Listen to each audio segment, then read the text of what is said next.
So first things first, Anna, how are you? Doing well. Yeah. Tired, but good. You've had I suppose, a crazy week with all kinds of things going on. So how are you coping with everything that's going on? Yeah, doing well. I feel hopeful, so that's good. Okay. Yeah, I was expecting Trump to win, so I'm glad that that all worked out in Biden's favor. So, yeah, very Okay. like story here. Okay. Well, before we dive into the music you've been releasing this year, I'd like to go back to the beginning. Now, do you remember the first song you ever wrote? Ooh, I think I do. I think I remember probably not the first one. The first song that I put to music um, was a song about a town in Kentucky that we happened to visit. And I wrote that when I was pretty young. So it was kind of about like the people in this small town. And I don't think I have it. I don't know where it is, but Mhm. I thought that the other day and I was thinking, I need to find that. So, You say you were young. Do you kind of know what age? yeah, I think maybe 12, Okay. probably. Because I Yeah. know you grew up in a very musical household, and you started playing music quite young. I think piano at age 6, and you were dancing for a couple of years by then. So, what, how did that first kind of step to writing a song to express kind of these thoughts into words? How did that go? Yeah.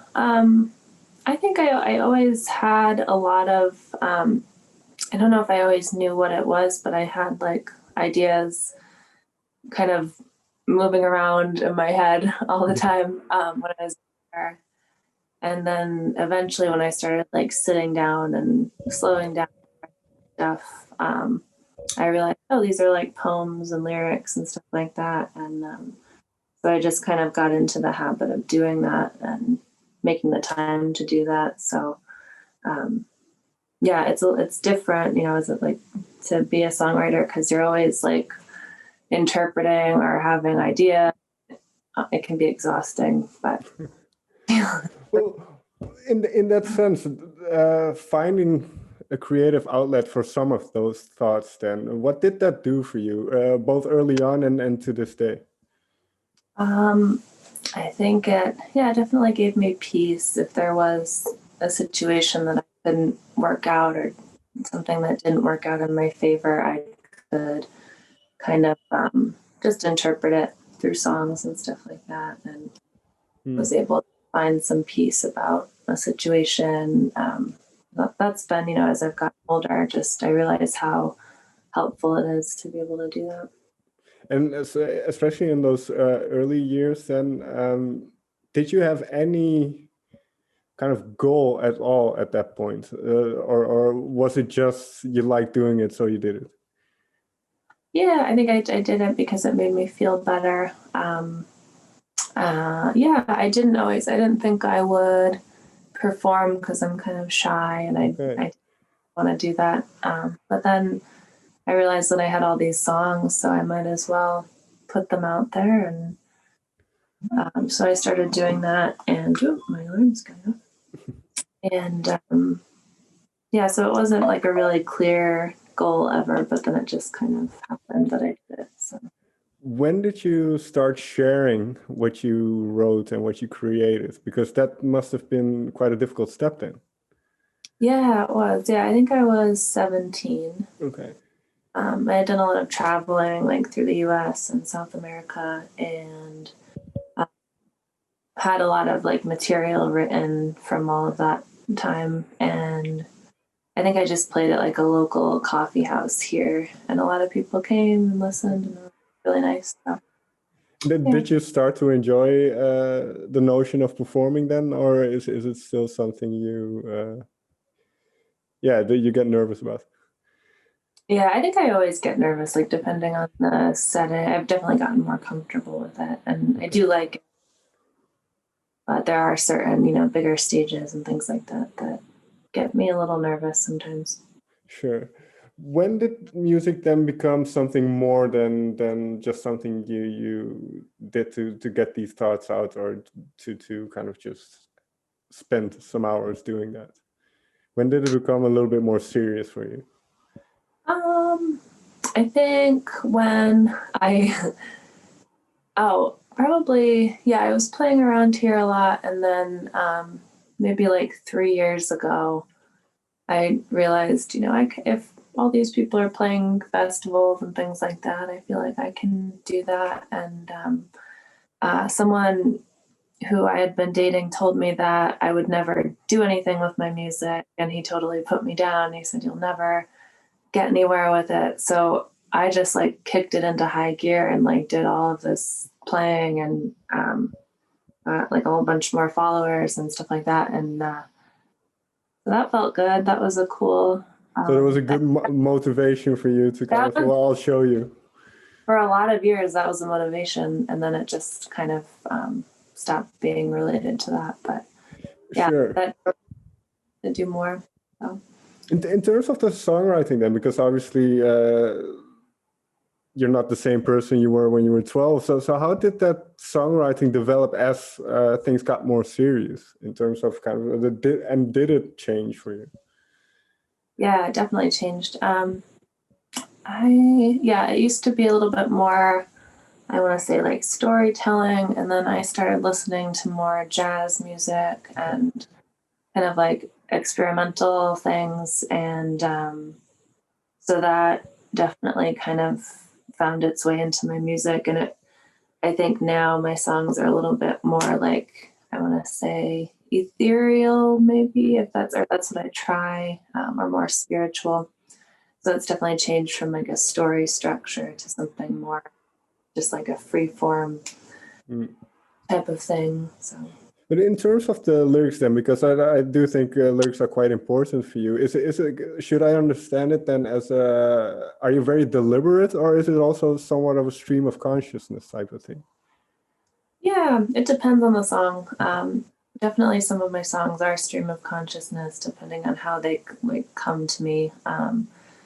There are a few that are like more left open to interpretation, and then there like I'm working on one right now actually, and I am trying to like craft it more and be more specific, and like it's more anchored, almost like a writing project. So it just depends on the mood or the subject, I feel. And then, well, that's interesting, because I read somewhere that you're also working on a children's book now, having kind of these very different types of outlets, and writing a song. I mean, you have to put a whole story in 4 minutes in a couple verses. So what is it like to have this form of a song to put because especially now that you can compare it with writing for something else, what is it like to distill these thoughts into a kind of a concise 4-minute thing or a 6-minute thing? Yeah, it can be tough because I do a lot of writing. I like poetry. I like so I'm always like pulled in a lot of different directions. Like, do I want this to be a poem or do I want it to be a song? But I think they both doing both kind of like one helps the other, definitely.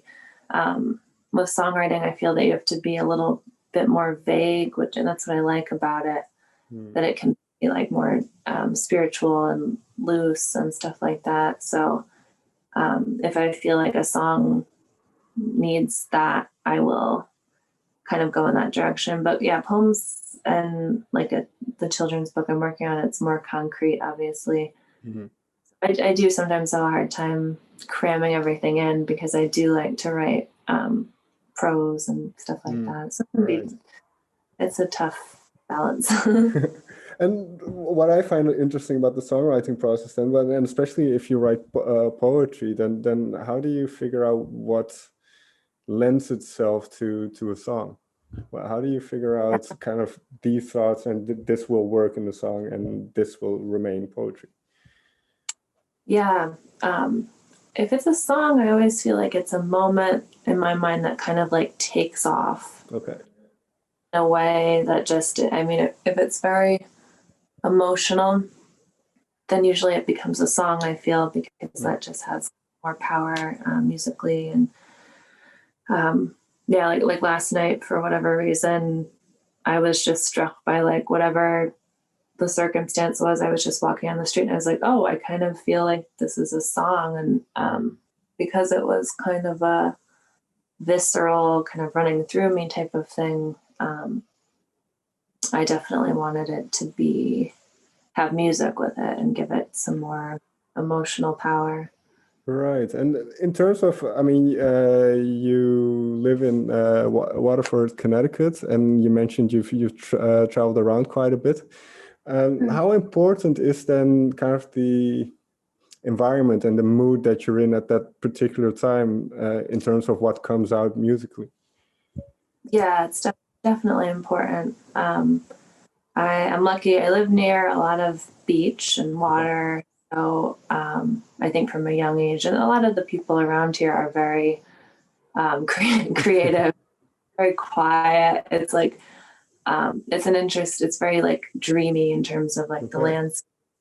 I think usually a lot of that stuff definitely comes into my songs, and I'm grateful that it does. You know, I don't live in a city, so that has I love cities too, but I used to live in New Orleans, and that different like flavor when you're writing, and it's more about people. But with the landscape that I'm in right now, definitely lends itself to some kind of like almost like a higher power. You know, if you spend enough time like sitting at the beach, you kind of get in touch with this really, I don't know, like spiritual, internal kind of stuff. And I like the West. I have family that live kind of on the West Coast, and so a lot of my albums have that flavor too, like the deserts and so. And I don't know if this is right because I've never been to Connecticut, but one thing I can imagine also is that the area lends itself more to kind of more self-reflectedness. Like you mentioned, it's not a big city where there's just people all the time. So perhaps you look more inwards. So has kind of, especially if you then look at the more recent releases, the Kites EP and I'm Still Thinking of You, have there been more explorations of yourself in that sense? Yeah, definitely. I always think I'm Still Thinking of You was a real travel inspired album. It's very like whimsical, and it has a lot of different pieces, but yes, definitely a lot of the music that I've written lately is kind of me processing different circumstances and reflecting, and it is more about me. And I don't know if that's good or bad, but I think it's important to look inward because it does end up helping others too. You know, if they hear it, they totally relate to what you're saying. And but yeah, there's a couple of songs that are definitely about other people. Okay. I'm also, I'm fascinated by other people and who they are. So I try to do a mixture, but it's definitely reflective around here. It's very quiet. So. Well, let me ask it a little bit differently then, because the world is a crazy place. Has been for quite a couple of, I would say years, but most people will say months. What are the things that have occupied your mind in these times, and what have you noticed when you're thinking about certain things that you go to the guitar or to the ukulele? I don't know on which instrument you write, but what gets you moving to write, so to say? Definitely, yeah. In this time, it's been mostly like, I don't know. I wrote like a song that was a couple songs that was just were inspired by Donald Trump and just this kind of reign of terror and fear, and wanting to grasp, how people are responding to that. And I think you're right. I've noticed a really big change, at least in the U.S. the last couple of years. There's a lot of anger, and people aren't necessarily seeing each other and understanding each other. that's definitely been on my mind. And how do we get to that point where we're cultivating some more peace and unity? That's very much necessary right now. So, I mean, that kind of is a big theme that always comes up. And I do want most of the music that I make to be kind of more of like a meditation, really, and to help people. I want there to be a lot of healing in the music. So that is basically my intention, to kind of, I don't know, talk about things that are going on, but also just bring some kind of balance to people. If they're, yeah.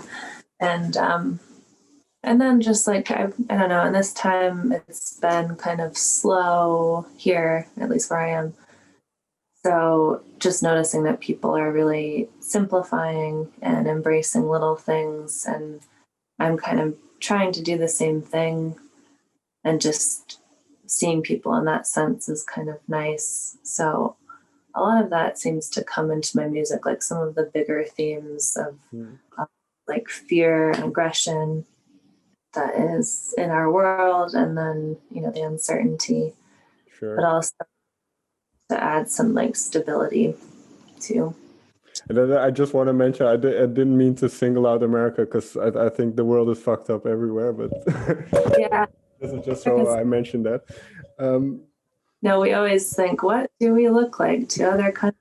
But it's pretty bad. Well, I will say this, and I have no inclination politically either way, but Biden is a much better representative for the United States than Donald Trump. Yeah. I think the way the international world you'll be taken a little bit more seriously again. That's what I think. But what you mentioned about kind of giving people a moment of meditation, or looking at kind of the more important things in life, the little things in life. First of all, who were the artists who maybe when you were younger but still do, who gave you this feeling?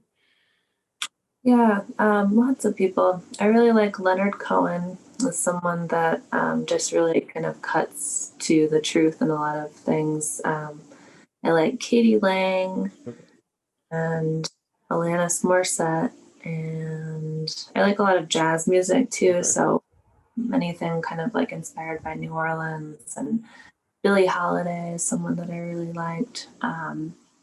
There's so many, Sean Colvin too, just songwriters that really seem to tap into something that was real. Because we do, I mean, in the US anyway, there are a lot of artists that I don't necessarily like to listen to. So it's cool, you know, when you have those really special ones that are writing about real things. And then maybe, I don't know if you have an example ready off the top of your head, but can you tell me a story of maybe one song or an artist that helped you through something, or that really came at a good, right time for you? Yeah. Probably through, I guess it would be Bob Dylan, which I don't know if that's, you know, cliche, but in high school, I don't know, I did not fit in a lot at my high school. Everyone was very, I don't know, and just I did sports and stuff too, but it wasn't a really creative atmosphere at all. So I didn't have much in common with anyone. And I think that was kind of when I discovered Bob Dylan when I was like 13, and I realized I feel like I can do this. And, you know, it might be a challenge, but this is where I've fallen. And that was a real moment for me, and realizing, okay, like this, I don't have to be defined by what other people are doing or what this is to me. And I'm right that I can be something else. And that was really empowering. And that also, like Leonard Cohen's music and Bob Dylan were two people that through high school, I just really listened to. Joan Baez, who I got to meet later on in life, which was cool. So a lot of that music that was revolutionary and like transcendent really touched a lot of cultures and a lot of people. It was really And then if you fast forward to where you are now and you're releasing music and kind of the knowledge that people can now find something in your music and kind of have a similar kind of feeling or connection to what you made, just made up out of nothing. What does that tell you, or what does that do with you, that kind of the realization? Yeah, that's an awesome feeling. That makes me feel like I did a good job, or I did something, and took in what others have put out there. It's mostly that, you kind of you learn from other people how to. I think everyone kind of has stuff that they want to say, but having guides to kind of show us how to do it is really helpful. So it definitely makes me feel like I listened, I did the listening, and the stuff that I needed to do. So. Okay. And is there one song on the record then that you had well, how can I phrase this? So where you remember kind of that you had a different reaction to than the other songs? I don't know if that makes sense. Oh, like it stood out kind of? Or? Yeah, in terms of kind of how people were able to connect with it, or maybe just how you yourself were able to connect to a song. Yeah, totally. Probably Careless, which it's not technical, it's like a single. Sure. And I don't know. I don't always like what I write. Sometimes there's songs that I write and I kind of I don't like them totally, but I really liked Careless and I even listened to it. And people did connect to that. It was, again, like reflecting, we need a lot more kindness and understanding and non-judgment during this weird time.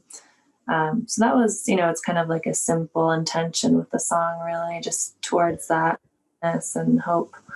And, inspired by someone that I felt was kind of careless with me.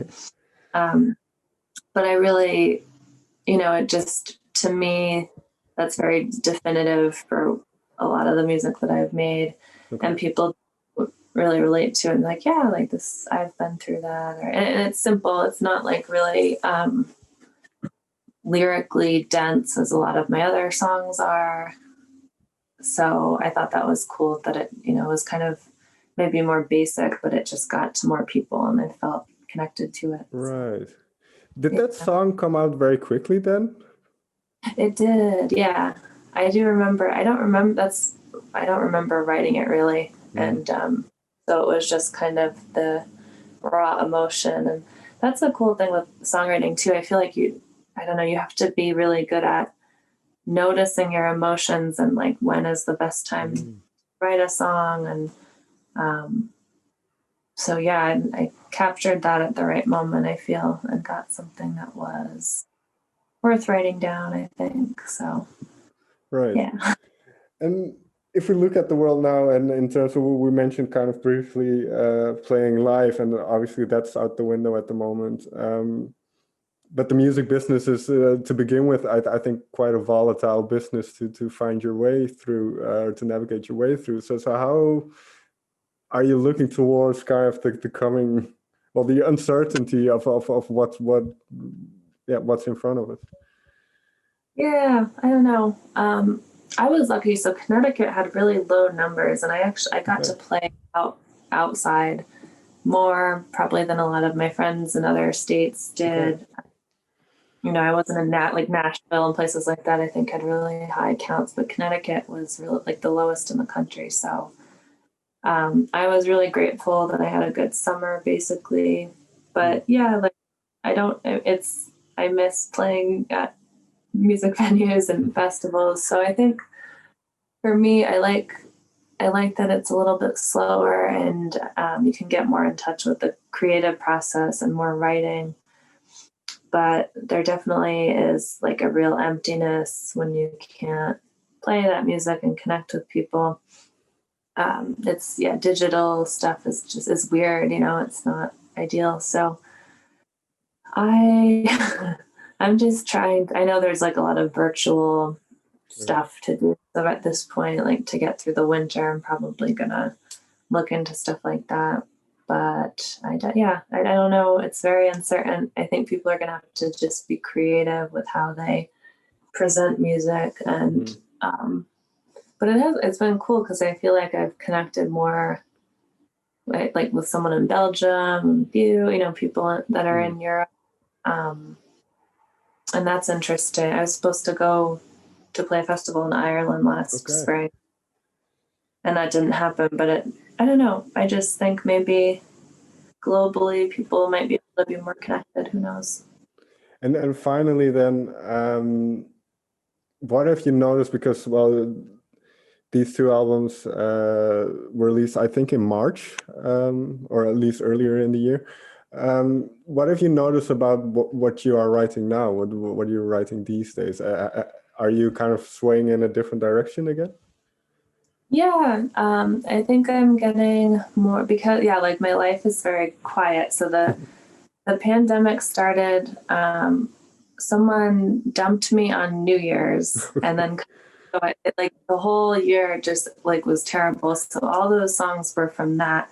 And then the pandemic happened, so it was like very dark for the first couple months of winter, and I really was by myself for a long time.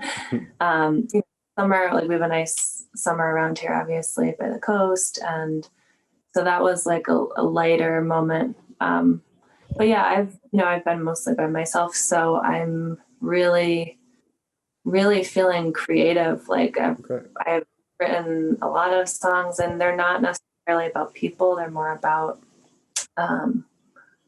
like I always come back to spirituality or just like the political climate and stuff. So that it's an interesting time because like most people write about a relationship or something like that. And I'm not really seeing too many people. I'm not interacting with anyone in a real way. So yeah, the songs are different for sure.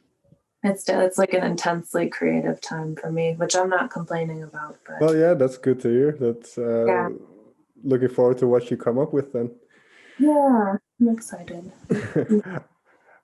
All right, Anna, thank you very much for taking the time to talk with me.